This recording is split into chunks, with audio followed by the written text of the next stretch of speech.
All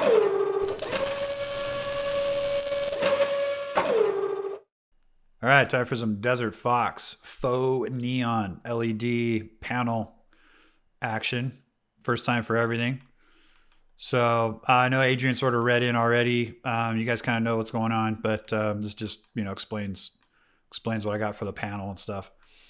So it's going to be sort of a 1 inch deep panel that mounts to a wall, and then you're going to use that noodle LED product to mount it to the face there. So let's go over the lay of the land.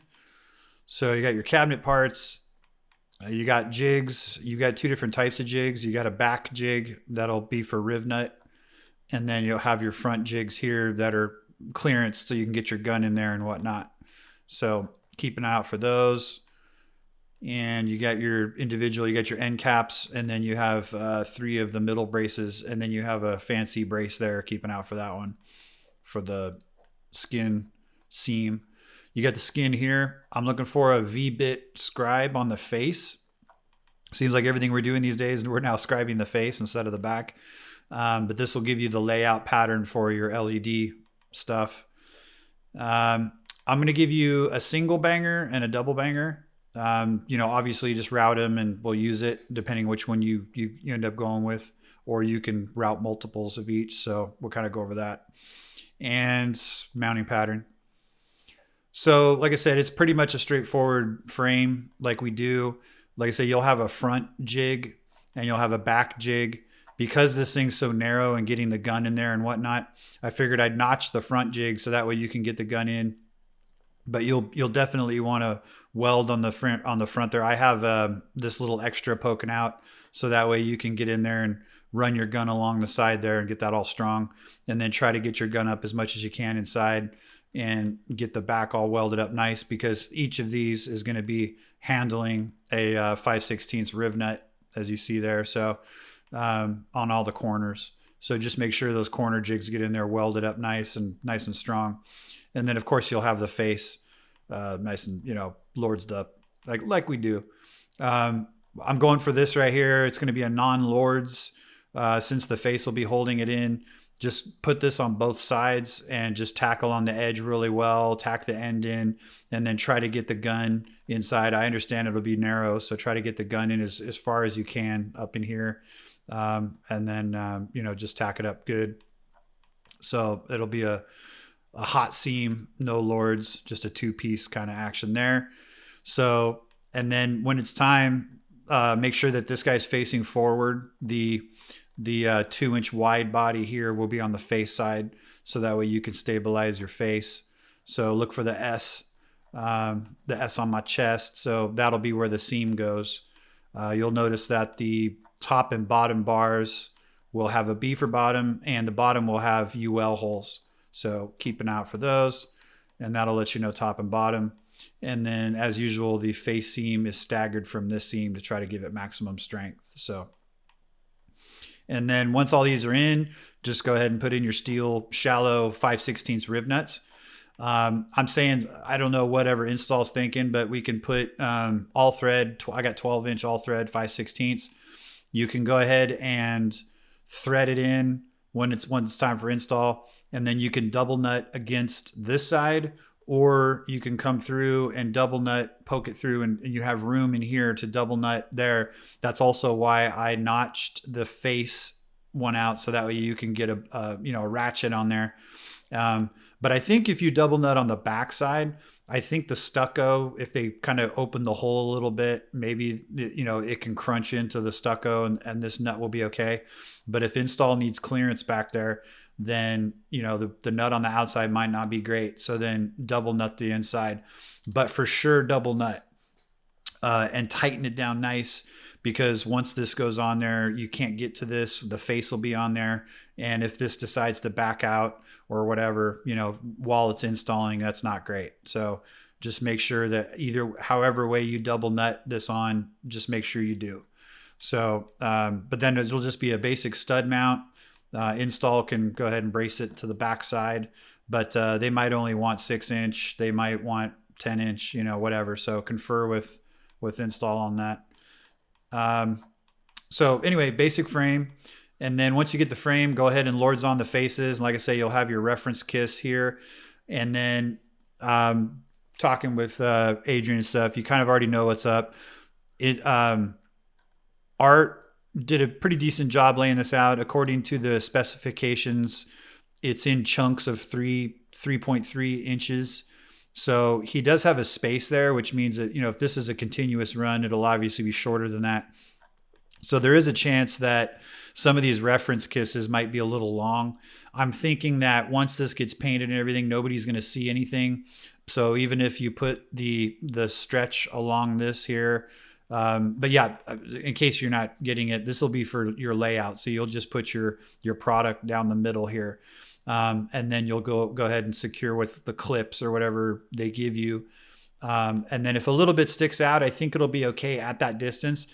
If not, once you get everything like laid out with the holes, and yes, I encourage you, I know sometimes you do this after paint, you have to do this before paint. So that way you're not messing anything up. But you'll do your clips, get everything laid out.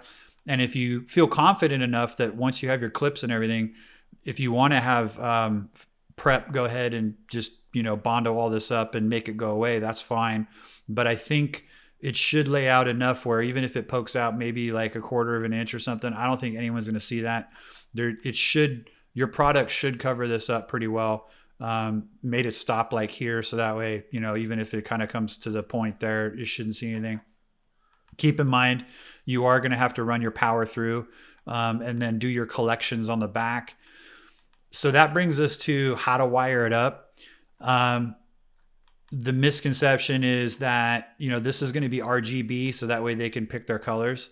But this right here, the way this is drawn, this is 3 different circuits. So if you do want the martini glass to be a different color than the lemon zest, aka the garbage in bartender speak, if the garbage is going to be a different color than this, then that means 1 controller, 2 controllers.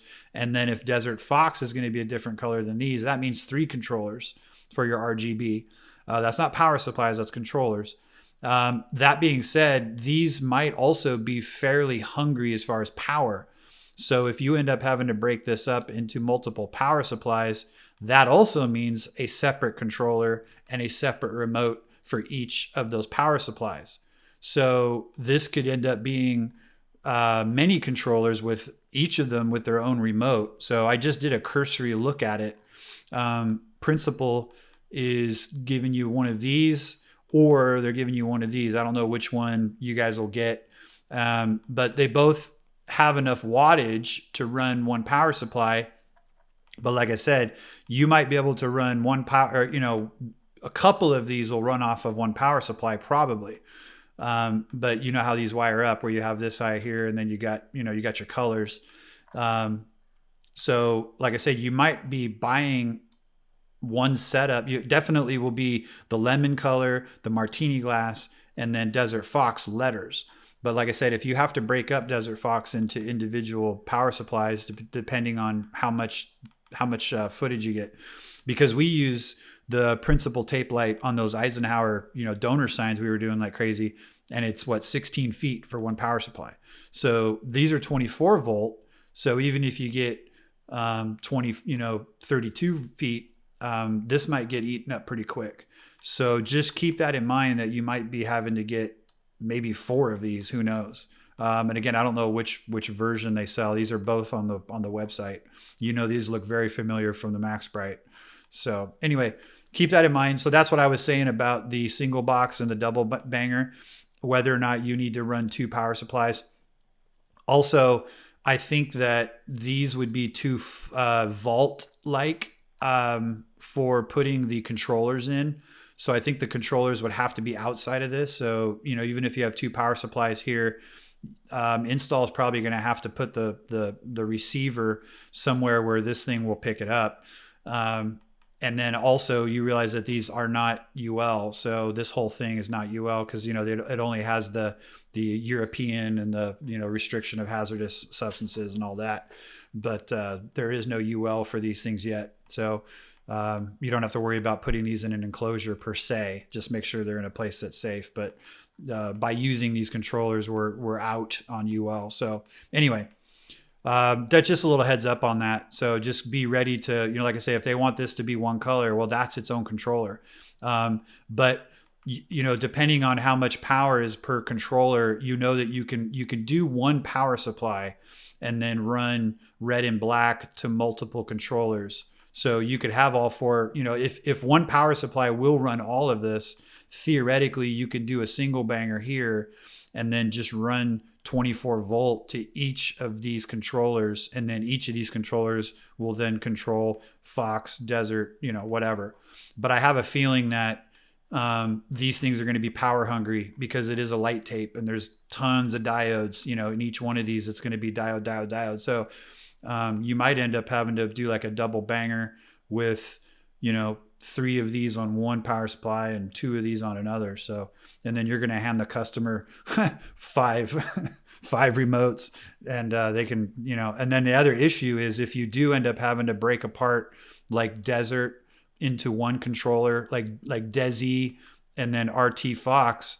Well, if you have 2 controllers and you sort of have this rainbow, there's a chance that trying to dial in, the RT Fox in one color and the Des and trying to make it match, that's another issue. So you might want to try to lay out and see what your game plan is as far as what footage works with what controller on these things.